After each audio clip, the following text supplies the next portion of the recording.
नमस्कार, DD news पर आप देखना शुरू कर चुके हैं हमारा खास प्रोग्राम। इस वक्त मैं हुलाल चंद्र सिंह। अगले एक घंटे में हम देखेंगे कुछ ऐसी खबरें जिन पर चर्चा जरूरी है। ये चर्चा करेंगे हम अपने संवाददाताओं और खास मेहमानों के साथ। और आज सबसे पहले बात करेंगे जनजातीय गौरव दिवस की। प्रधानमंत्री नरेंद्र मोदी इस दिवस को मनाने के लिए खास तौर पर बिहार के जमुई पहुंचे हुए हैं और वहां पर उन्होंने बहुत सारी बड़ी बातें कही हैं। जो धरती आबा भगवान बिरसा मुंडा है उनको नमन किया प्रधानमंत्री ने बिहार के जमुई में। तो इधर राजधानी दिल्ली में भी उसको लेकर के प्रोग्राम हुए जिसमें राष्ट्रपति, उपराष्ट्रपति, केंद्रीय गृह मंत्री भी वहां पर गए और दिल्ली में कुछ बड़े फैसले भी लिए गए हैं। भगवान बिरसा मुंडा की प्रतिमा स्थापित की गई है। सराय काले खां का जो चौक है उसका नाम भी अब बदल दिया जाएगा भगवान बिरसा मुंडा के नाम पर। तो सबसे पहले आज बात उसी पर करेंगे, भगवान बिरसा मुंडा को नमन। और उसके बाद आज की खास चर्चा होगी खास मेहमानों के साथ। और वो मुद्दा है कि अभी तक तो छुपा छुपा सा था, अब खुलकर यह मामला सामने आ गया है। झारखंड में कांग्रेस के प्रभारी गुलाम अहमद मीर ने बयान दिया कि घुसपैठियों को भी सस्ता सिलेंडर देंगे 450 रुपए में। तो ये जो अब मुद्दा आ गया है झारखंड के चुनाव में, इस पर तो पूरा संग्राम छिड़ गया है क्योंकि भारतीय जनता पार्टी एनडीए पहले से ही घुसपैठियों के मुद्दे को उठाती रही है। ऐसे में कांग्रेस के नेता के इस बयान ने पूरा संग्राम खड़ा कर दिया, महाभारत खड़ी कर दी है यूं कहिए। और कांग्रेस के जो बड़े नेता हैं वो कहीं ना कहीं बैकफुट पर जाते हुए नजर आ रहे हैं। तो इस पर आज खास चर्चा खास मेहमानों के साथ। और इसके बाद बात जुबानी जंग की सिर्फ झारखंड की नहीं है, महाराष्ट्र में भी है। महाराष्ट्र में भी बयानों के एक से बढ़कर एक तीर चल रहे हैं नेताओं के बीच, प्रचारकों के बीच, प्रत्याशियों के बीच। तो उस पर भी करेंगे बात, होंगे तमाम सवाल जवाब। लेकिन सबसे पहले इस वक्त की हेडलाइंस। भगवान बिरसा मुंडा की जयंती आज। प्रधानमंत्री ने किया जनजातीय समुदायों के लिए 6,600 करोड़ रुपए की विभिन्न परियोजनाओं का उद्घाटन और शिलान्यास। कहा आदिवासियों का कल्याण एनडीए सरकार की प्राथमिकता।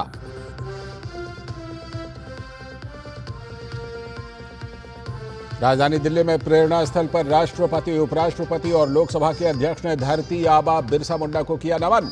अमित शाह ने दिल्ली में किया भगवान बिरसा मुंडा की प्रतिमा का अनावरण।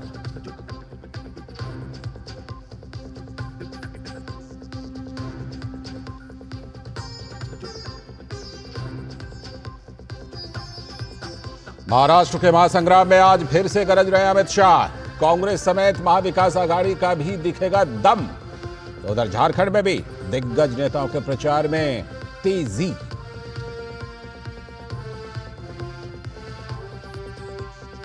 झारखंड में कांग्रेस के प्रभारी गुलाम अहमद मीर ने कहा घुसपैठियों को भी देंगे सस्ता गैस सिलेंडर। तो इस बयान के बाद बीजेपी का कांग्रेस पर हमला। कहा झारखंड में घुसपैठियों को बसाने की हो रही है साजिश।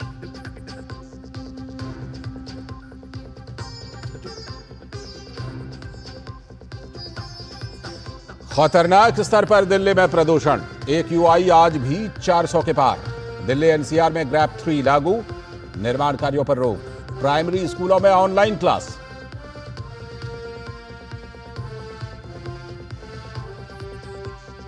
और कार्तिक पूर्णिमा पर लोगों ने लगाई आस्था की डुबकी। गुरु नानक देव जी के प्रकाश पर्व पर भी विशेष आयोजन। उधर काशी में देवों की दीपावली के लिए घाटों में जबरदस्त तैयारी। ये थे इस वक्त तक की हेडलाइंस। अब देखते हैं खबरों को विस्तार से। और आज सबसे पहले बात करने वाले हैं धरती आबा भगवान बिरसा मुंडा की जयंती के बारे में, जिनको नमन किया जा रहा है पूरे देश में। तो देश भर में धूमधाम से मनाया जा रहा है जनजातीय गौरव दिवस। धरती आबा भगवान बिरसा मुंडा की आज जयंती है तो हर जगह पर उनको नमन किया जा रहा है। इसी सिलसिले में प्रधानमंत्री नरेंद्र मोदी आज जनजातीय गौरव दिवस मनाने के लिए बिहार के जमुई पहुंचे और पीएम ने आज से भगवान बिरसा मुंडा की 150वीं जयंती वर्ष समारोह की शुरुआत भी की। तो इस अवसर पर प्रधानमंत्री नरेंद्र मोदी ने भगवान बिरसा के सम्मान में डाक टिकट जारी किया। जनजातीय समुदायों के लिए इसी अवसर पर 6,600 करोड़ रुपए की विभिन्न परियोजनाओं का उद्घाटन और शिलान्यास भी प्रधानमंत्री ने किया। आदिवासियों का कल्याण एनडीए सरकार की प्राथमिकता, ये प्रधानमंत्री ने खास तौर पर इस मौके पर यह बात कही है। इधर दिल्ली में, राजधानी दिल्ली में प्रेरणा स्थल पर राष्ट्रपति, उपराष्ट्रपति और लोकसभा अध्यक्ष ने भी धरती आबा भगवान बिरसा मुंडा को नमन किया। तो केंद्रीय मंत्री अमित शाह ने राजधानी दिल्ली में भगवान बिरसा मुंडा की प्रतिमा का अनावरण किया। देश भगवान बिरसा मुंडा का स्वतंत्रता और धर्मांतरण के खिलाफ आंदोलन के लिए ऋणी है, ये अमित शाह ने खास तौर पर इस मौके पर यह बात कही। उन्होंने ये भी बताया कि क्या कुछ सरकार कर रही है। उन्होंने कहा कांग्रेस का जो आखिरी बजट था आदिवासी समाज के लिए वो 28,000 करोड़ रुपए था, लेकिन मोदी सरकार के सत्ता में आने के बाद ये बजट 28,000 करोड़ रुपए से बढ़कर 1,33,000 करोड़ रुपए हो चुका है। इतना ही नहीं, साथ में यहां दिल्ली में जो सराय काले खां चौराहा है, अब उसका नाम बिरसा मुंडा चौराहा के नाम से जाना जाएगा। यानी कि बिरसा मुंडा, धरती आबा भगवान बिरसा मुंडा को हर ओर, चहुं ओर सम्मान मिल रहा है। और जैसा कि हमने बताया कि प्रधानमंत्री बिहार के जमुई इसीलिए खास तौर पर पहुंचे थे, तो प्रधानमंत्री ने वहां दावा किया कि भाजपा ने आदिवासी समुदाय के उत्थान के लिए काफी काम किए हैं, जबकि इससे पहले किसी ने कुछ नहीं किया था। धरती आबा बिरसा मुंडा के इस भव्य स्मरण के बीच आज 6,000 करोड़ रुपए से अधिक की परियोजनाओं का शिलान्यास और लोकार्पण हुआ है। इनमें मेरे आदिवासी भाई बहनों के लिए करीब 1.5 लाख पक्के घरों के स्वीकृति पत्र है।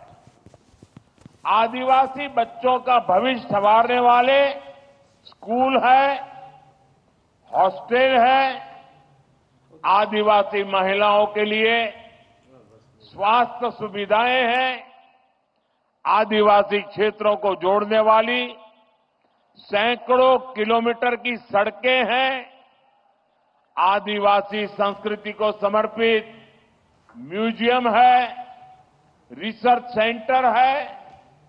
आज 11,000 से अधिक आदिवासी परिवारों का अपने नए घर में देव दीपावली के दिन गृह प्रवेश भी हो रहा है।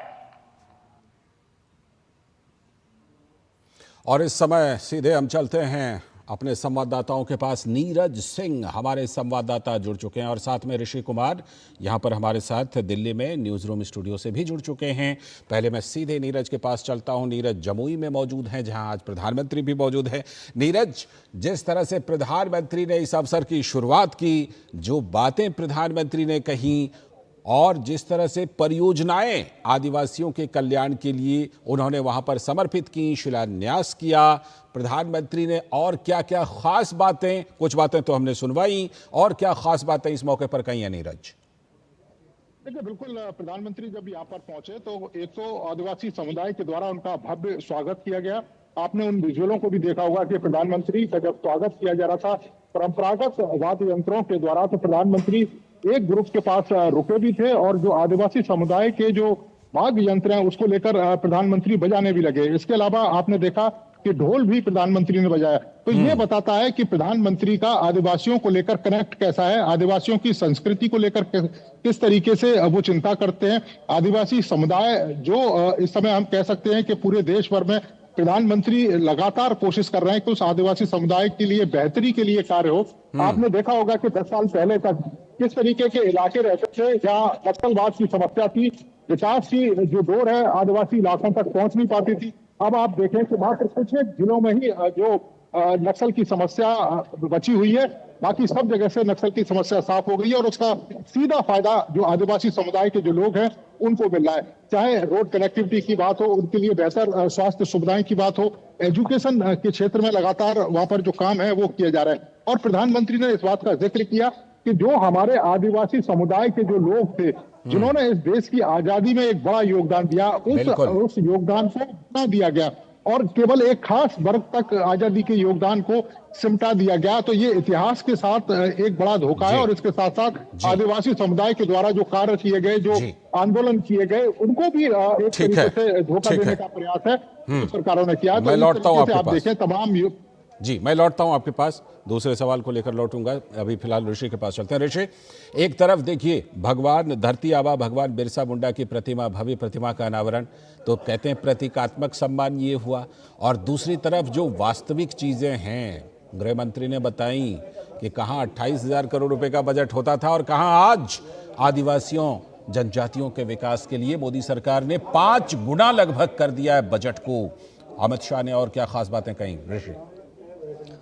देखिए लालचंद, जिस तरीके से धरती आबा बिरसा मुंडा की जयंती आज देश भर में मनाई जा रही है, वो आदिवासी गौरव नहीं बल्कि देश के गौरव का दिवस के रूप में भी इसको संकेत करती है कि किस तरीके से बिरसा मुंडा ने देश की आज़ादी के लिए जो कुर्बानी दी और किस तरीके से उन्होंने सामाजिक आंदोलन भी आगे बढ़ाया।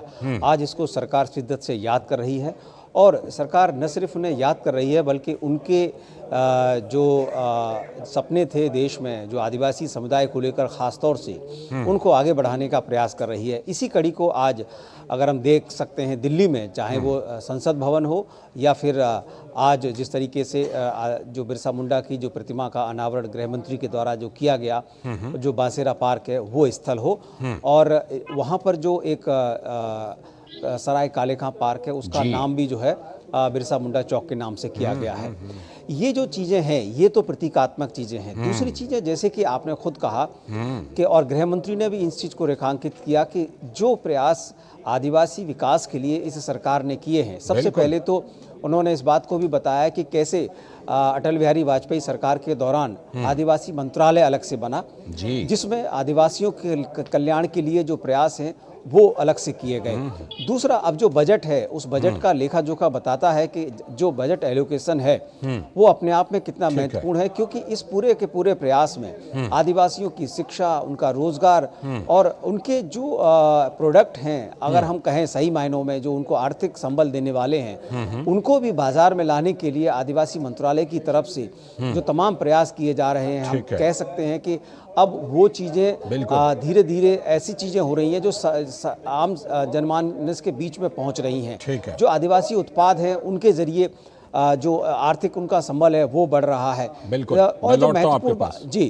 तो ये सब चीज़ें उन्होंने रेखांकित की कि किस तरीके से उनके आर्थिक विकास की ओर सरकार उनको आगे ले जाना चाहिए। ठीक है, लौटता हूँ आपके पास एक बार फिर से, जरा नीरज के पास चलते हैं। नीरज, प्रधानमंत्री नरेंद्र मोदी ही हैं जिन्होंने जनजातीय गौरव दिवस की शुरुआत की थी। प्रधानमंत्री नरेंद्र मोदी ने बिरसा मुंडा की जयंती, भगवान बिरसा मुंडा की जयंती पर इस दिवस की शुरुआत की उनकी सरकार आने के बाद। कैसा कनेक्ट आपने वहां पर देखा जब प्रधानमंत्री उनके बीच खुद आज गए? तो देखिए, मैं उसी कनेक्ट की बात कर रहा था लालचंद। आप देखें कि प्रधानमंत्री, जब ये पता लगा कि जमुई में प्रधानमंत्री आने वाले हैं और जो जनजातीय गौरव जो सम्मान है, आदिवासी सम्मान है, प्रधानमंत्री उसमें शिरकत करेंगे। आप देखें कि आदिवासी समुदाय के जो तमाम लोग हैं वो अपने परंपरागत वाद्य यंत्र और डांस के साथ साथ पूरे जमुई इलाके में लोगों को आमंत्रित कर रहे थे। तमाम लोगों से हमने बात भी की। उनका ये कहना है कि आज जो विकास है उनके घरों तक पहुंच रहा है। आप देखें कि 11,000 से ज्यादा जो मकानों की चाबी है वो आज सौंपी गई है। लाखों की संख्या में जो मकान है वो स्वीकृत हुए हैं। आप देखें कि 6,600 करोड़ की योजनाओं की प्रधानमंत्री ने शुरुआत की। इससे पहले भी आप देखें कि झारखंड में प्रधानमंत्री ने करीब 80,000 करोड़ की योजनाओं की शुरुआत आदिवासी समुदाय के लिए की थी। तो जो 17 मंत्रालय मिलकर उन योजनाओं पर काम करेंगे, चाहे आदिवासियों को मकान देने की बात हो, बेहतर स्वास्थ्य की बात हो, उनके लिए एजुकेशन की बात हो, उनके लिए रोजगार की बात हो, उनके लिए सड़कों की कनेक्टिविटी की बात हो, क्योंकि ये दुर्गम इलाके थे जहाँ पर पहले नक्सलवाद की समस्या के कारण विकास नहीं पहुंच पाता था। लेकिन अब रोड कनेक्टिविटी बढ़ रही है तो तमाम सुविधाएं उन तक पहुंच रही है। और आप देखें कि उनके प्रोडक्ट को एक मंच मिल रहा है और जो प्रोडक्ट उनका देश से लेकर विदेशों में बिक रहा है। और आप देखें कि प्रधानमंत्री जब यहाँ पर पहुंचे प्रदर्शनी में, जो आदि हाट प्रदर्शनी थी, तो आदिवासी समुदाय के द्वारा कुछ प्रोडक्ट लाए गए और प्रधानमंत्री को गिफ्ट किए गए, ये बताते हुए कि उनके द्वारा जो कदम उठाए जा रहे हैं आदिवासी समुदाय के लिए, आदिवासी समुदाय उसको लेकर बहुत खुश है और वो चाहते हैं कि प्रधानमंत्री ऐसे ही आदिवासी समुदाय के लिए काम करते रहे। ऋषि, एक बड़ी बात केंद्रीय गृह मंत्री अमित शाह ने कही कि आज जब सब जगह पर चर्चा है घुसपैठ और धर्मांतरण की, तो भगवान बिरसा मुंडा, धरती आबा भगवान बिरसा मुंडा को धर्मांतरण के खिलाफ जो उनका संघर्ष था उसके लिए याद करने का दिन है, याद करने का मौका है, याद करने का अवसर है। ये एक बड़ी बात जिस तरह से कि भगवान बिरसा मुंडा ने धर्मांतरण के खिलाफ संघर्ष किया था।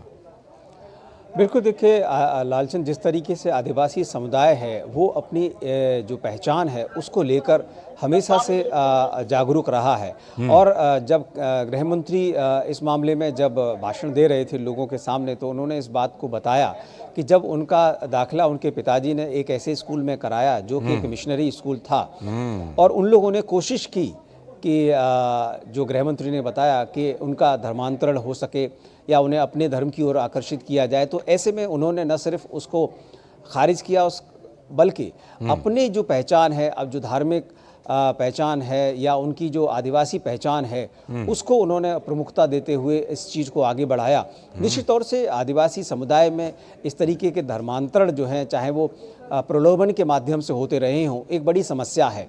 और इसको अगर हम इस बात से रेखांकित करें कि धरती आबा जो थे, जो बिरसा मुंडा, अगर वो इसके खिलाफ थे, तो निश्चित तौर से ये समझ में आता है कि ये समस्या आज की नहीं है, पहले से ही है।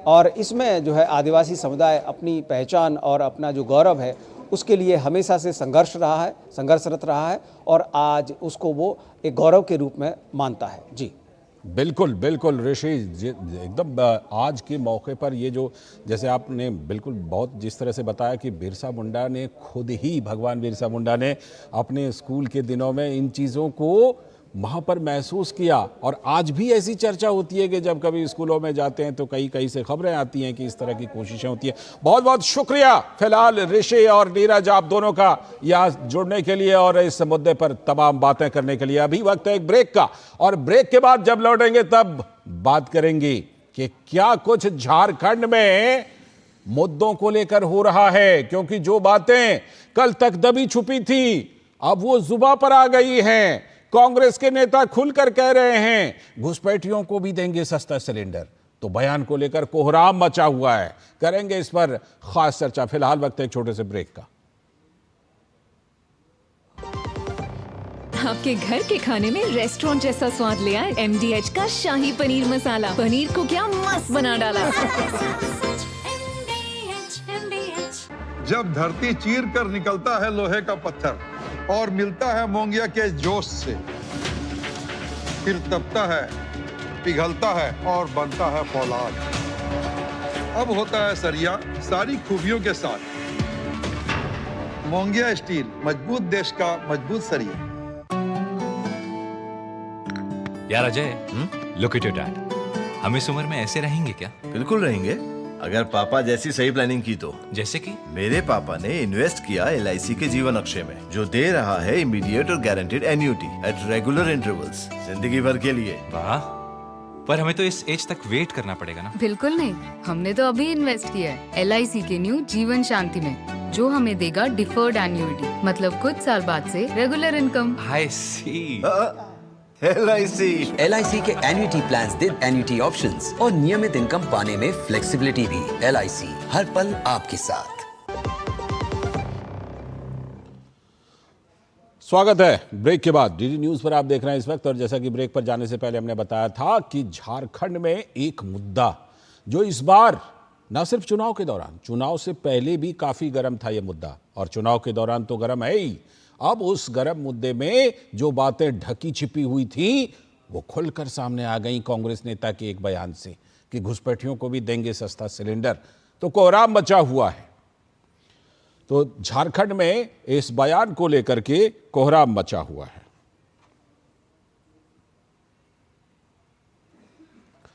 तो झारखंड चुनाव में मुद्दों को लेकर जो संग्राम है, इस संग्राम में ये मुद्दा जो शुरू से है, इसको लेकर के कुछ नई बातें आ गई हैं।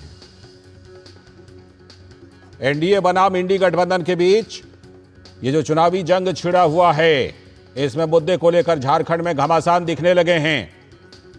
फ्रीबी की बाढ़ लाने से चूक चुके राजनीतिक दल अब रोज इसमें कुछ ना कुछ जोड़ रहे हैं। पहले से भी लिस्ट लंबी है, लेकिन अब और जोड़ रहे हैं। इसी क्रम में कांग्रेस पार्टी के नेता और झारखंड के प्रभारी गुलाम अहमद मीर ने घुसपैठियों को लेकर बड़ा बयान दे दिया। उन्होंने कहा हमारी सरकार आते ही, अभी भी सरकार है, लेकिन फिर भी कहा कि हमारी सरकार आते ही लोगों को 450 रुपए में गैस सिलेंडर दे देंगे। लेकिन बात ये नहीं है, खबर ये नहीं है। खबर तो ये है कि सिलेंडर देने में ना हिंदू देखेंगे, ना मुसलमान देखेंगे, ना घुसपैठिया देखेंगे, यानी घुसपैठियों को भी देंगे। तो गुलाम अहमद मीर कहते हैं कि बीजेपी का नारा है बटोगे तो कटोगे, लेकिन कांग्रेस का नारा है लोगों को जोड़ना, घुसपैठियों को भी जोड़ना। मीर ने स्पष्ट किया कि कांग्रेस लोगों को जोड़ने में विश्वास करती है। तो झारखंड के प्रभारी भारतीय जनता पार्टी के और केंद्रीय मंत्री शिवराज सिंह चौहान ने कहा कि यह साबित हो गया कि जेएमएम और कांग्रेस घुसपैठियों के संरक्षक हैं। यही लोग घुसपैठियों को अवैध कागज बनवाते हैं। सोचिए झारखंड को कहां ले जाना चाहते हैं ये लोग। वोट बैंक और तुष्टीकरण के मुद्दे पर फंसी हुई कांग्रेस को गुलाम अहमद मीर का बयान कांग्रेस के लिए भी मुश्किल बन गई है। बाबूलाल मरांडी गुलाम अहमद मीर के बयान को सांप्रदायिक ध्रुवीकरण का प्रयास मानते हैं। उन्होंने चुनाव आयोग से तत्काल कार्रवाई करने की मांग तक कर डाली है। वहीं बीजेपी के नेता अनुराग ठाकुर ने गुलाम अहमद मीर के बयान को राहुल गांधी की भाषा बताई। झारखंड में ये सत्ता में रहकर घुसपैठियों को संरक्षण देते हैं और अब सुविधा देने का वादा भी कर रहे हैं। बीजेपी के डेमोग्राफी चेंज के आरोप पर घिरी हुई जेएमएम सरकार आदिवासी इलाके में घुसपैठ को खारिज करती है। अब गुलाम अहमद मीर के बयान पर सफाई देते हुए कहा है कि उन्होंने कहा हम सभी को देंगे। बीजेपी के नजर में घुसपैठिया मुसलमान है।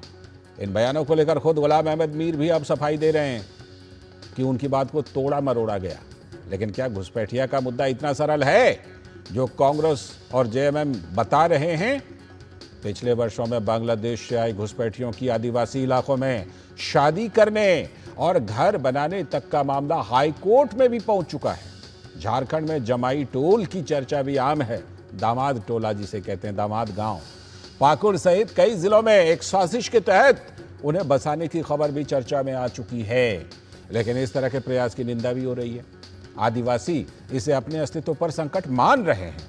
लोग इसे लैंड जिहाद का नाम भी दे रहे हैं। तो सवाल यह है कि क्या वोट बैंक की सियासत इतनी भ्रष्ट हो चुकी है कि हर आरोप को सिरे से खारिज करने के बजाय इन आरोपों की जांच नहीं करती? तो वो जो बयान जिसे कोहराम मचा है, जरा वो बयान हम सुनवाते हैं, क्योंकि वो कह रहे हैं कि हमारे बयान को तोड़ मरोड़ दिया। तो ओरिजिनल बयान जरा सुन लीजिए। झारखंड में कांग्रेस के प्रभारी नेता गुलाम अहमद मीर ने चुनाव प्रचार के दौरान कहा था कि उनकी सरकार आने पर घुसपैठियों को भी नागरिकों के बराबर दर्जा देगी। जैसे सरकार बनेगी 1 दिसंबर से गैस सिलेंडर का कीमत सिर्फ 450 रुपए होगी। ये आम जनता, ना उसमें हिंदू देखा जाएगा, ना मुसलमान देखा जाएगा, ना घुसपैठिया देखा जाएगा, तो ना कोई और चीज देखा जाएगा। आपने ये बयान सुन लिया। इन बयानों को कितना तोड़ा मरोड़ा जा रहा है वो भी तय कर लीजिए। तो इसी पर भाजपा के वरिष्ठ नेता और पूर्व केंद्रीय मंत्री अनुराग सिंह ठाकुर ने गुलाम अहमद मीर के बयान को लेकर कांग्रेस को घेरा। उनको भी सुन लीजिए। कांग्रेस के प्रभारी मीर साहब ने क्या कहा कि घुसपैठियों को भी गैस सिलेंडर सस्ता देंगे। अरे राहुल गांधी जी, कितने और चाटुकारिता करोगे, तुष्टीकरण की राजनीति करोगे। कभी मुस्लिम लीग का समर्थन पाते हो, कभी पीएफआई का पाते हो, कभी एसडीपीआई का पाते हो, और कभी उलेमाओं को ऐसे वायदे करते हो जो संभव ही नहीं है। और कोटा भी मुस्लिम समुदाय को बांटते हो, चाहे वो कर्नाटक में ठेकेदारी का कोटा हो या जॉब का हो। आप लगातार धर्म के नाम पर देश को बांटने का काम कर रहे हैं, जाति क्षेत्र के नाम पर, भाषा के नाम पर बांटने का काम कर रहे हैं। ये कांग्रेस की बांटने की राजनीति नहीं चलेगी। एक रहेंगे तो सेफ रहेंगे। वहीं भाजपा के झारखंड प्रभारी और केंद्रीय मंत्री शिवराज सिंह चौहान ने भी गुलाम अहमद मीर के बयान पर कांग्रेस से जवाब मांगा है। आज कांग्रेस की नेता सोनिया गांधी, राहुल गांधी और खड़गे जी से जवाब चाहता हूं। जवाब दें सोनिया जी, क्या वो अपने नेता गुलाम अहमद मीर से सहमत है कि 450 रुपया में घुसपैठियों को गैस सिलेंडर देंगे? क्या कांग्रेस और इंडी गठबंधन ने वोट के बदले अवैध घुसपैठियों के साथ कोई सौदेबाजी की है? जेएमएम जवाब दे, कांग्रेस जवाब दे, मैं जवाब चाहता हूं, झारखंड की जनता जवाब चाहती है। बड़ा मुद्दा बनता जा रहा है। अभी हमने आपको रिपोर्ट में दिखाई दामाद गांव, जमाई टोला, तो उनके निवासियों, जमाई टोला के निवासियों का कहना है कि बाहरी घुसपैठिए यहां आकर बस जाते हैं और सभी सुविधाओं का वो लाभ उठाने लगते हैं। झोपड़ी बना के पहले रहते हैं, इसके बाद धीरे धीरे अपना वो कब्जा करने लगते हैं। अच्छा, कब्जा करने। ठीक। और क्या बोलते हैं, कब्जा करने के बाद किसी गैर आदमी से संबंध रखते हैं, फिर अपना जमाए रह के यहाँ का आदमी सबको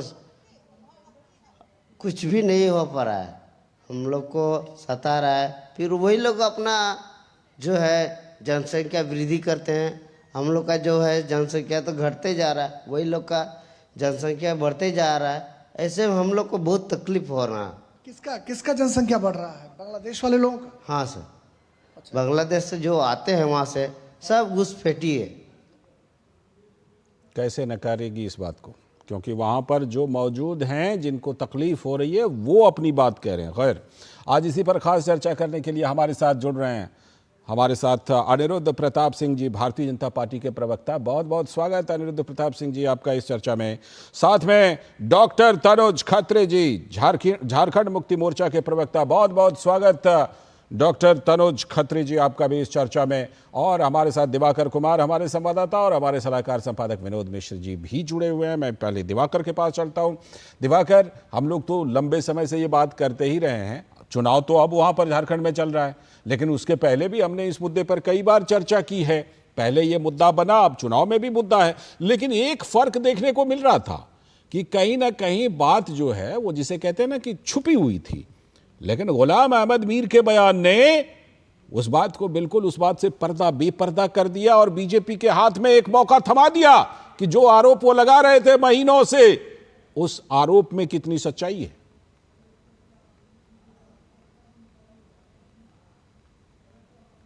देखिए, निश्चित तौर पर लालचंद, जिस तरीके की चीज़ें निकल कर आ रही थी और जो कुछ लगातार चर्चाएं चल रही थी, हाईकोर्ट ने भी संज्ञान लिया, ये तमाम मुद्दे निकल कर आ रहे थे। लेकिन लगता है कि गुलाम अहमद मीर ने अपने बयान को देकर एक तरीके से स्वीकृति दे दी है कि हाँ, झारखंड में बांग्लादेशी घुसपैठी हुआ है, अगर घुसपैठ है तो उनको हम देंगे।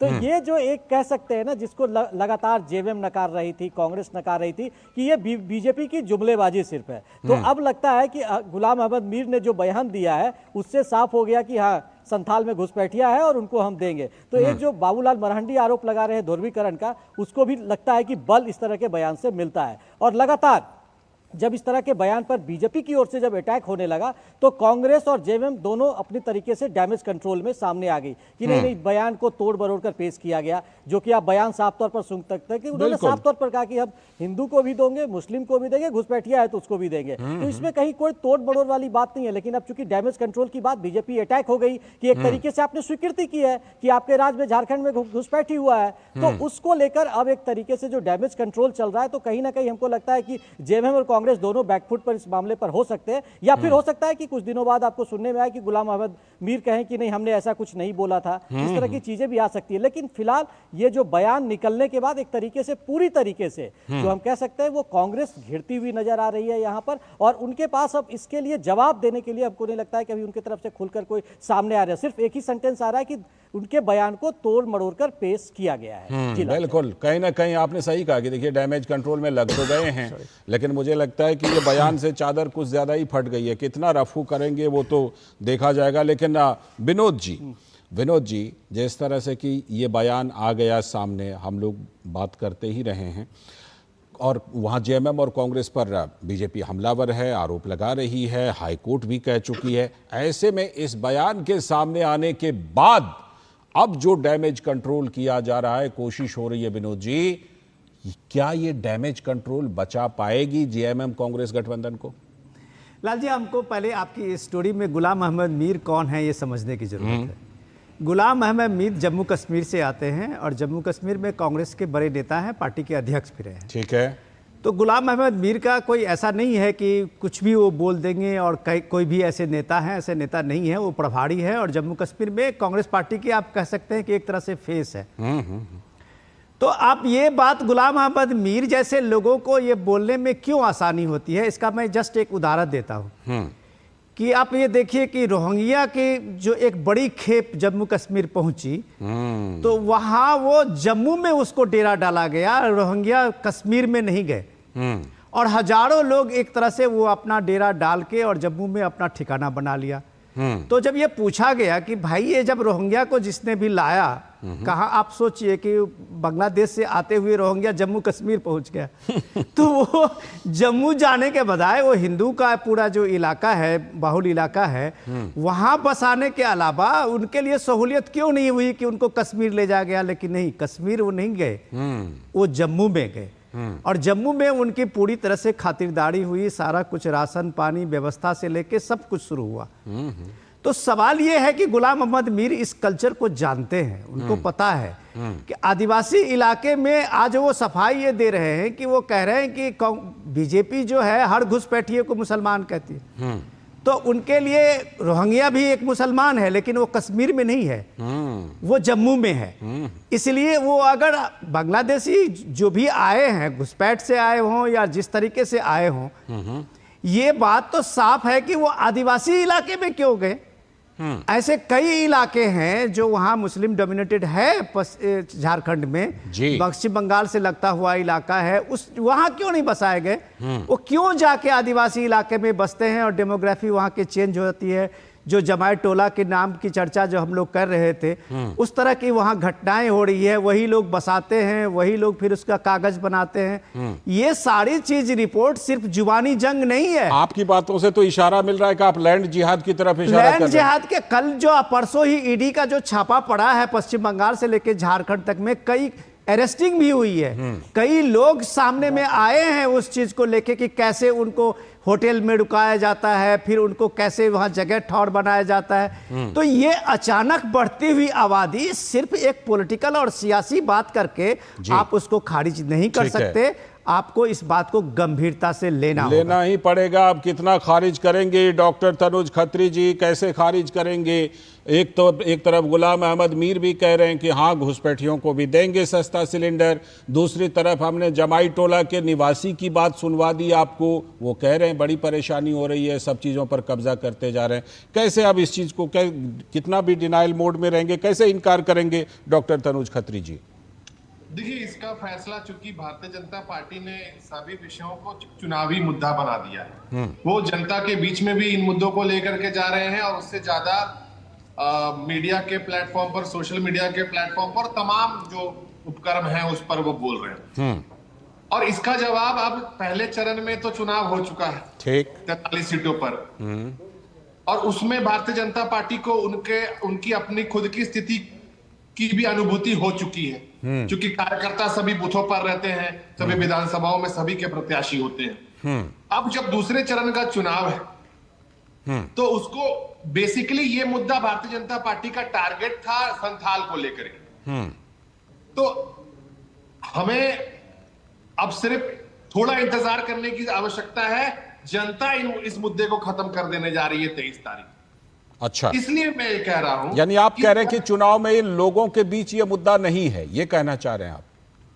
नहीं, असल में तो लोगों के बीच में नहीं है। भारतीय जनता पार्टी के जो नेता आ रहे हैं वो इस मुद्दे को प्रेस कॉन्फ्रेंस के माध्यम से आपसे बात कर रहे हैं, तब वो कह रहे हैं जरूर, लेकिन ये बहुत पॉलिटिकली गलती कर रहे हैं। अच्छा, ठीक है। ये मैं अब इसलिए कह रहा हूं कि जब पहले फेज के बाद जिस कॉन्फिडेंस के साथ इंडिया गठबंधन आने जा रही है, तो हम ज्यादा इसको अब तवज्जो नहीं देने जा रहे हैं। हमने चीख करके कहा आपके चैनल पर भी और तमाम राष्ट्रीय चैनलों पर और लोकल व्यवस्थाओं पर कि ये मुद्दा भारतीय जनता पार्टी ने जो मुद्दा बनाया है। खत्री जी, मैं माफी चाहता हूँ आपसे।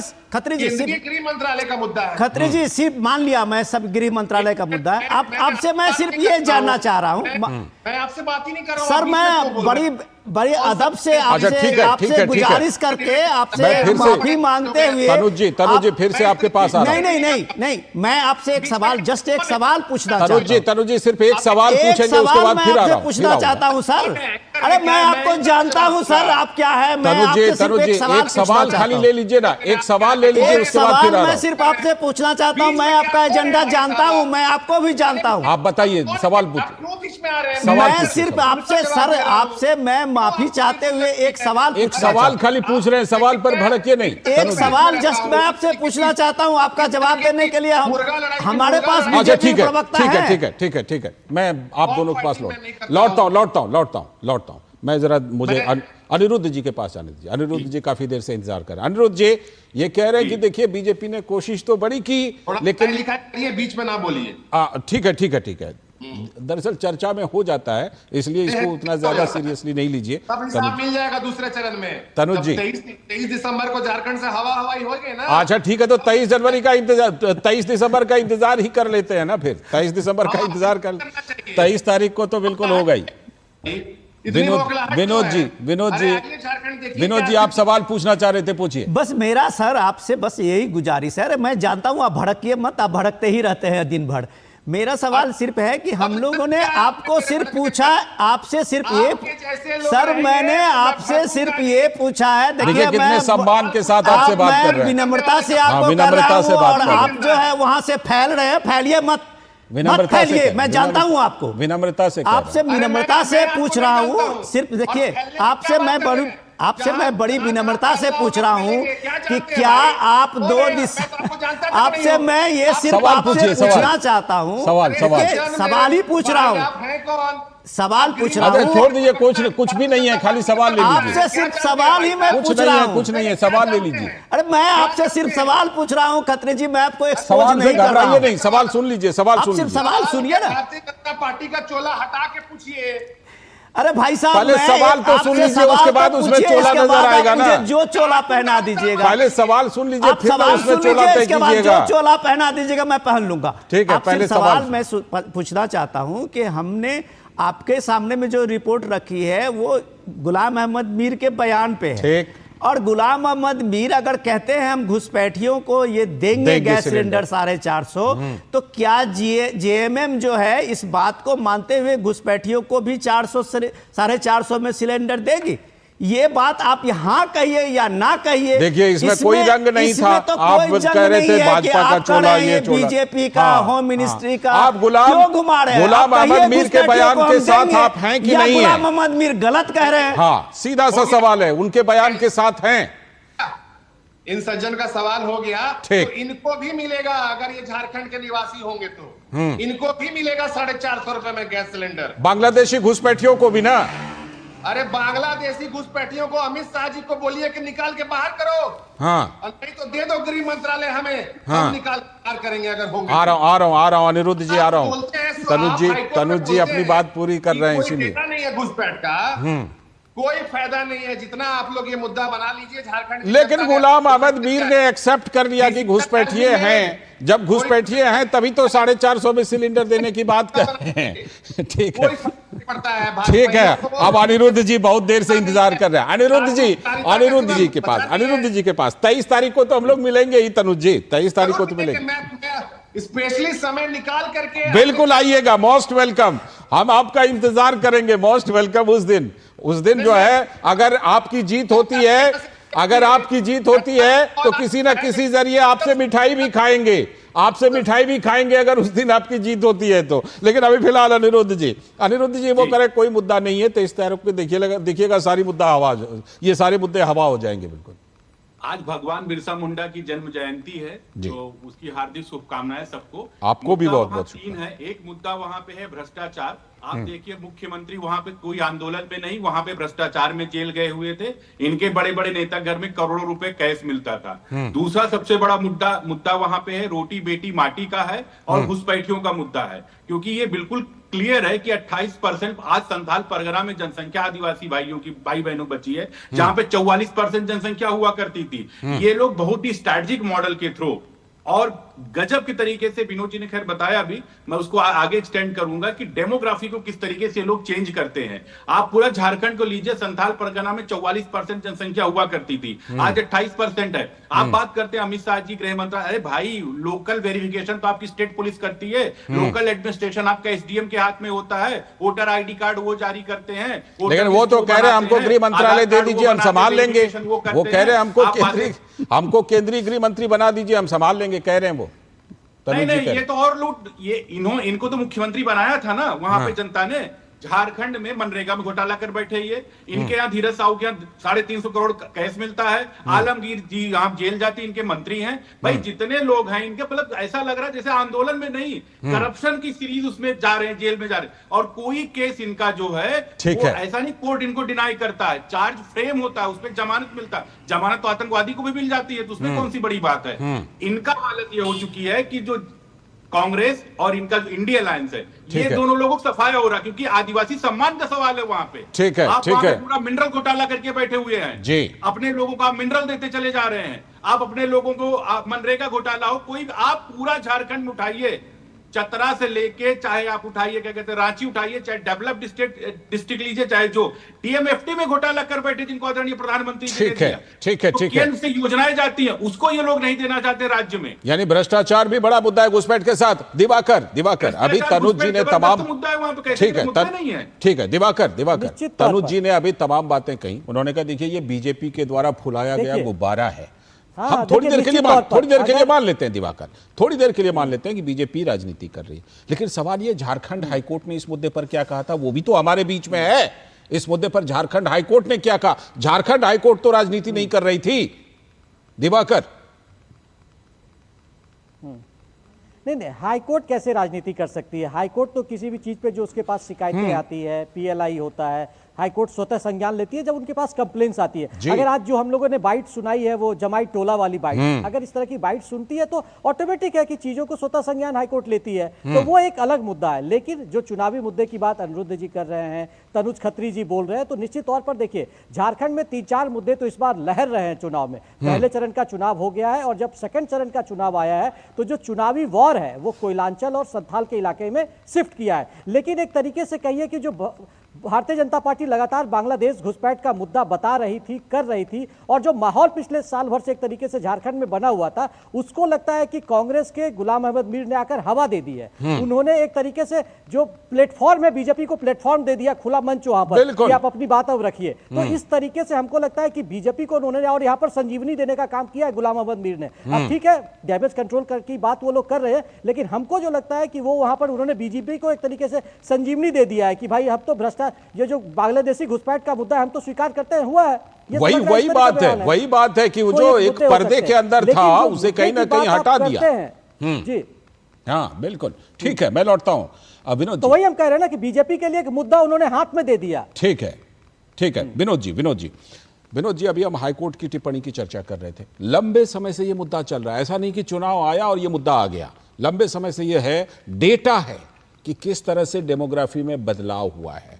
ये डेटा कह रहा है कि किस तरह घुसपैठियों ने सारी चीजों को बदल रखा है। हाईकोर्ट की टिप्पणी है, फिर भी अगर तनुज जी इसको डिनाई कर रहे हैं कि बीजेपी का सिर्फ ये एक मुद्दा है, आपको लगता है कि ये मुद्दा इतना आसान है विनोद जी? तरुण जी के लिए ये डिनाई करना इतना आसान इसलिए है कि वो तो उनके नेता तो सीधे सीधे एक बार ही कह देते हैं कि आदिवासी छोड़ के बाकी जो भी लोग हैं सारे घुसपैठिए ही हैं।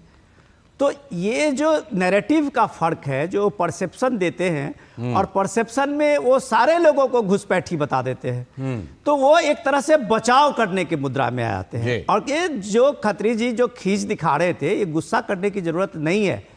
ये सवाल आप सुन लीजिए। अरे आप एक मिनट सुन लीजिए। मैं बस पिछले सवाल में भारतीय जनता पार्टी जैसा कुछ नहीं था। आप ही के लिए बात कर रहा हूँ। ये आपकी पूरी पार्टी की खींच है। कांग्रेस पार्टी ने भी इनको इस चुनाव में अकेला छोड़ा हुआ है। आप इस पूरे चुनाव के कैंपेन में आप कैसे कह रहे हैं कि कांग्रेस ने अकेला छोड़ दिया? अकेला छोड़ा हुआ है पूरा पे पूरा। हेमंत सोरेन और उनकी वाइफ देखिए आप, कल्पना सोरेन, दो ही इनके स्टार कैंपेनर है पूरे इंडिया गठबंधन के। कांग्रेस के सीट पे भी प्रचार यही दोनों कर रहे हैं। तो अब सवाल है, जब कांग्रेस के नेता ने ही इनको साथ देना छोड़ दिया है, तो इनका जनता कहां तक साथ देगी, ये देखना है ना हमें। और सवाल ये है कि ये झारखंड का मसला है, ये वोट का मसला नहीं है। इस झारखंड के मसले को अब समझिए, इस समझिएगा तब आपको पता चलेगा कि पहले देश है। ठीक है तनुज जी, झारखंड बनाया गया था, झारखंड दशकों के संघर्ष के बाद बना है आदिवासियों के लिए। क्या इसी दिन के लिए शिबू सोरेन जी ने, झारखंड मुक्ति मोर्चा ने इसी दिन के लिए यह संघर्ष किया था कि इस तरह से घुसपैठियों को लाकर बदलेंगे, बसा देंगे और डेमोग्राफी बदल देंगे और आदिवासियों की संख्या घट जाएगी? बताइए तनुज जी। सुप्रीम कोर्ट ने, अगर आप कोर्ट का जिक्र कर रहे हैं, 8 नवंबर को माननीय सुप्रीम कोर्ट ने केंद्र सरकार को नोटिस भेजा है। इस पर भी तो बात होनी चाहिए। 24 सितंबर 2024 को एफिडेविट दिया है केंद्रीय गृह मंत्रालय के अंडर सेक्रेटरी ने कि घुसपैठ का उनके पास कोई आंकड़ा नहीं है पैन इंडिया। ये भी कहना चाहिए संपादक महोदय को। अभी हम चर्चा करते हैं, बिल्कुल करेंगे, क्यों नहीं करेंगे। जवाब दीजिए अनिरुद्ध जी जवाब दीजिए कि केंद्र में तो आपकी सरकार है। तनुज जी जो सवाल पूछ रहे हैं उसका जवाब दीजिए। जहां पे आदिवासी संथाल परगना में थे 28% कैसे हो गए? लोकल कार्ड कौन बनाता? आप बनाते हैं ना। वहां पे आप क्या घुसपैठी आते हैं, वहां लोकल बच्चों से महिलाओं की शादी करते, शादी करने के बाद जमीन अपने नाम ट्रांसफर कराते हैं, जिला परिषद अध्यक्ष बनते, ब्लॉक के अध्यक्ष बनते हैं। आप कहते हैं कि वहां पे घुसपैठ नहीं हो रहा है, आपको शर्म नहीं लगती है? वहां पे आदिवासी महिलाओं के साथ दुराचार होता है, आप उनको प्रोटेक्ट करते हैं, आपको कहते हैं कि आपको पता ही नहीं है, आप डेटा खेलते हैं। आदिवासी सम्मान की बात है, ये जवाब देगा। आदिवासी सम्मान की बात है, आदिवासी पार्टी का बात है भाई। आप कहते डेटा खेलते हैं, ये डेटा नहीं, वो डेटा है जो डेटा आपकी सरकार के पास है नहीं। 44% वहां पे थे आदिवासी भाई बहन। ठीक है, ये बात बिल्कुल सही है, ये बात बिल्कुल। तरुण जी की एक बात से मैं सहमत हूं, कि झारखंड के लोग जवाब देंगे और लोकतंत्र में जवाब जो जनता का जवाब होता है वही सर्वोपरि होता है। 23 तारीख को वो जवाब मिलेगा, फिर हम लोग देखेंगे कि इस मुद्दे में कितनी जान थी, लोगों के बीच कितना ये मुद्दा बन पाया या नहीं बन पाया। फिलहाल बहुत बहुत शुक्रिया, समय की कमी है फिलहाल। बहुत बहुत शुक्रिया अनिरुद्ध जी, डॉक्टर तनुज खत्री जी आपका भी, और दिवाकर आपका भी, और विनोद जी आप अभी हमारे साथ बने रहिएगा क्योंकि आपके साथ एक और बड़े मुद्दे पर हमें बात करनी है, क्योंकि महाराष्ट्र में भी एक से बढ़कर एक बयानों के तीर चल रहे हैं। लेकिन फिलहाल अभी एक ब्रेक के बाद जब लौटेंगे तो महाराष्ट्र के चुनावी बयानों पर करेंगे चर्चा। MDH का किचन किंग किचन में हो तो हम सब कुछ बना सकते हैं। बैंगन का भरता, आलू गोभी, भिंडी मसाला और भी बहुत कुछ। MDH। मेरी पसंद, मेरी पसंद, मेरी पसंद, मेरी पसंद, हमारी पसंद, हम सबकी पसंद। मजबूत देश का मजबूत सरिया हो गया स्टील। स्वागत ब्रेक के बाद। ब्रेक पर जाने से पहले हमने बताया था कि महाराष्ट्र के चुनावी बयानों के तीर पर अब चर्चा करेंगे, क्योंकि वहां पर भी चुनावों में जुबानी जंग है। महाविकास अघाड़ी MVA बना महायुति के बीच सत्ता संघर्ष में आर पार की सियासी लड़ाई जारी है। तो क्षेत्रीय पार्टियों के कई क्षत्रप अपने पुराने और नए इमेज के बीच भी संघर्ष कर रहे हैं। एक चुनावी रैली में PM मोदी ने कहा कि यह बाला साहब ठाकरे की इच्छा थी कि औरंगाबाद का नाम छत्रपति संभाजीनगर रखा जाए। सरकार में रहकर भी उद्धव ठाकरे उनकी इच्छा पूरी नहीं कर पाए, तो PM ने कहा उद्धव ठाकरे एक बार राहुल गांधी के मुंह से हिंदू हृदय सम्राट वाला बाला साहब ठाकरे की तारीफ में 2 शब्द कहलवा तो दें। तो सवाल यह है कि जिस कांग्रेस संस्कृति के खिलाफ बाला साहब ठाकरे मुखर थे, आज उद्धव को वही संस्कृति क्यों रास आ रही है? क्यों ओवैसी के निशाने पर देवेंद्र फडणवीस हैं, उद्धव ठाकरे क्यों नहीं हैं उनके निशाने पर? महाराष्ट्र के चुनाव प्रचार में राहुल गांधी के अलावा कांग्रेस पार्टी के राष्ट्रीय अध्यक्ष मल्लिकार्जुन खड़गे भी सक्रिय हैं। लगभग सभी दलों ने अपनी ताकत झोंक रखी है, लेकिन बीजेपी के आक्रामक प्रचार ने विपक्षी इंडी गठबंधन को हर दिन रणनीति बदलने पर मजबूर कर दिया है। शिवसेना के उद्धव गुट के नेता उद्धव ठाकरे अपनी पुरानी इमेज को लेकर सजग हैं, लेकिन कांग्रेस पार्टी के साथ खड़े हैं, तो जाहिर है कि उनके बयानों में यह मजबूरी दिखाई पड़ती है। बीजेपी के आक्रामक प्रचार के कारण MVA का पुराना एजेंडा इस बार उतना काम नहीं कर रहा। PM मोदी और CM योगी की धुआंधार रैलियों में एक हैं तो सेफ हैं और बटोगे तो कटोगे का नारा सबसे ज्यादा इस बार चर्चा में है। तो बीजेपी नेता देवेंद्र फडणवीस कह रहे हैं कि उद्धव ठाकरे वोटर्स का ध्यान भटकाने के लिए चुनाव आयोग पर निशाना साधते रहते हैं।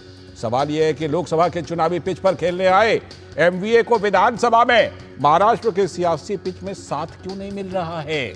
अब राहुल गांधी संविधान खतरे से ज्यादा दूसरे मुद्दे को उठा रहे हैं। तो देवेंद्र फडणवीस की आक्रामकता ने शिवसेना उद्धव गुट की चुनावी रणनीति को बुरी तरह से प्रभावित कर दिया है। उधर शिवसेना शिंदे गुट की आक्रामकता भी उद्धव की ओरिजिनल सेना के दावे पर बट्टा लगा रही है।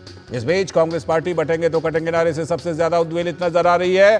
पार्टी के राष्ट्रीय अध्यक्ष मल्लिकार्जुन खड़गे लगभग हर चुनावी सभा में सीएम योगी आदित्यनाथ पर निशाना साधते हुए नजर आ रहे हैं, लेकिन खड़गे जी को जवाब देकर सीएम योगी ने उन्हें निजाम और रजाकार के हमले की याद ताजा कर दी। परसेप्शन की इस लड़ाई में जनता क्या देखती है, क्या देख रही है, क्या निर्णय ले रही है, ये 23 तारीख को पता चलेगा। तो प्रधानमंत्री नरेंद्र मोदी ने महाराष्ट्र प्रचार के दौरान कहा कि बाला साहब ठाकरे की ही इच्छा थी कि औरंगाबाद का नाम छत्रपति संभाजीनगर रखा जाए। तो कांग्रेस राहुल गांधी के मुंह से हिंदू हृदय सम्राट बाला साहब ठाकरे की तारीफ में 2 शब्द उद्धव ठाकरे जी कहलवा दें। मुंबई तो बाला साहब ठाकरे के सिद्धांतों का शहर है। मुंबई स्वाभिमान का शहर है, लेकिन अगाड़ी में एक ऐसा दल है जिसने बाला साहब का अपमान करने वाली कांग्रेस के हाथ में अपना रिमोट कंट्रोल दे दिया है। और इसलिए मैंने इन्हें चुनौती दी थी कि कांग्रेस के मुंह से, कांग्रेस के शहजादे के मुंह से बाला साहब ठाकरे की प्रशंसा के लिए कुछ बात जरा बुलवा के दिखा दीजिए। अरे एक बार तो कांग्रेस के शहजादे से मुंह से निकलवाइए, हिंदू हृदय सम्राट बाला साहब ठाकरे।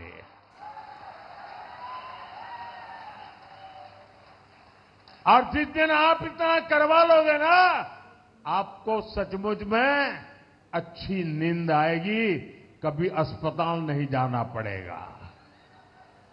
घेर लिया है, सीधी चुनौती दे रहे हैं। और उधर कांग्रेस के राष्ट्रीय अध्यक्ष मल्लिकार्जुन खड़गे ने भाजपा के नारे बटेंगे तो कटेंगे और एक हैं तो सेफ हैं, उसकी आलोचना की। हम बाबा साहब के चेले हैं, बुद्धा के चेले हैं, फुले के चेले हैं, शाहू के चेले हैं, नेहरू जी के चेले हैं, गांधी जी के चेले हैं। ये देश को बनाने वाले लोग हैं और तुम देश को बिगाड़ने वाले लोग हो। बटेंगे तो कटेंगे। कैसा कटेंगे भाई, कहां कटेंगे, क्यों यह शब्द तुमसे आ रहा? तुमसे इसलिए यह आ रहा है कि आप बांटना चाहते हो देश को धर्म के नाम पर, लेकिन ये बात कांग्रेस ने कभी नहीं की। खुद इंदिरा गांधी ने अपनी जान इस देश के एकता के लिए दिया, लेकिन किसको बंटने नहीं दिया। राजीव गांधी जी ने अपनी कुर्बानी दी, लेकिन देश को कभी बंटने नहीं दिया। और नारे का गहरा असर हुआ है। तो महाराष्ट्र के डिप्टी सीएम देवेंद्र फडणवीस ने योगी के बटेंगे तो कटेंगे नारे का समर्थन किया। उन्होंने कहा कि इस नारे का मूल संदेश यही है कि सभी को एक साथ रहना होगा। फडणवीस ने कहा, इस नारे का मतलब ये नहीं है कि हम मुसलमानों के खिलाफ हैं। मैं तो योगी जी के नारे में कोई गलत बात नहीं देखता।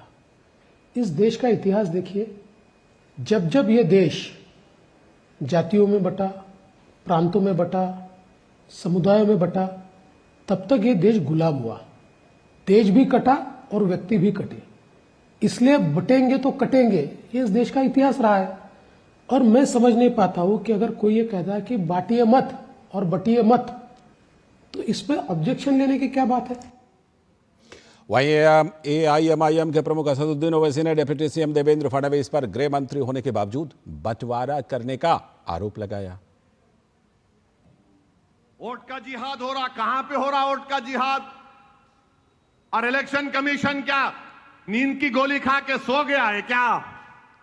अगर वही बात ओवैसी कहता, अगर वही बात मैं अपने भाषण में कह देता, तो अब तक मुझे अरेस्ट करके केस बुक करके पूरे मीडिया के लोग सुबह 6 बजे से रात के 12 बजे तक मुझे दूल्हा बना देते कि ओवैसी का भड़काऊ भाषण आ गया, ओवैसी ने ऐसा कहा, एक एक एंकर, एक एक मैडम, एक एक जेंटलमैन।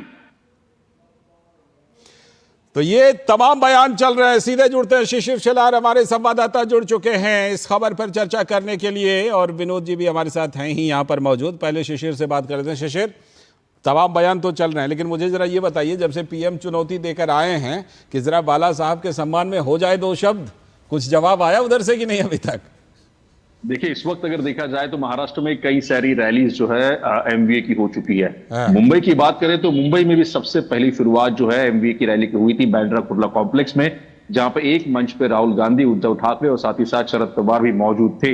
लेकिन उस पर भी जो है जिस प्रकार से राहुल गांधी ने भाषण की शुरुआत की, भाषण का अंत किया, उसमें कहीं हिंदू हृदय सम्राट बाला साहब ठाकरे का नाम कहीं नहीं आया। तो इसीलिए ये बात बार बार उठाई जा रही है, खासतौर पर बीजेपी की तरफ से और अब प्रधानमंत्री की तरफ से। कई इतनी रैली हो चुकी है, लेकिन कहीं एक बार भी जो है क्यों नहीं कांग्रेस के शीर्ष नेतृत्व जो है बाला साहब ठाकरे का नाम लेते, जो कि उनकी अगर बात करें जिस प्रकार से उनका प्रभाव महाराष्ट्र की राजनीति में रहा है, तो एक पहली बात तो इसलिए घेरने का प्रयास यहाँ पर बीजेपी द्वारा किया जा रहा है। जहां तक बटेंगे तो कटेंगे का सवाल है, तो पिछले 2-3 हफ्तों से लगातार अगर हम न्यूज़पेपर की सुर्खियां देखें तो उसमें और कोई मुद्दा नहीं है। बिल्कुल, विधान लोकसभा की बात करें तो ठीक है, समय की कमी है शिशिर, हम लोग बात करते रहेंगे। एक छोटा सा सवाल मैं जरूर विनोद जी से लेना चाहूंगा। विनोद जी, ये जो कहते हैं कि ऐसा यॉर्कर टाइप का प्रधानमंत्री फेंक करके आए हैं कि पता ही नहीं चल रहा है इसको खेलें कैसे, बिल्कुल शिशिर बहुत सही कह रहे थे, और शिशिर वहाँ मौजूद थे तो डेफिनेटली वो इस चीज़ को बेहतर समझ रहे होंगे।